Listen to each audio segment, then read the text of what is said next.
ইস্তফা দিয়ে দেশ ছাড়লেন কোয়েল মল্লিক।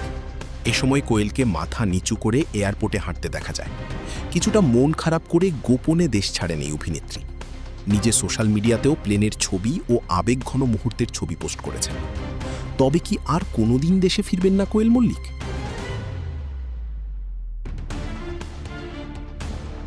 অনেকে মনে করছেন তৃণমূল হেরে যাওয়ায় রীতিমতো ভেঙে পড়েছেন কোয়েল মল্লিক, তাই তো ইস্তফা দিয়েই লজ্জায় দেশ ছাড়লেন তিনি।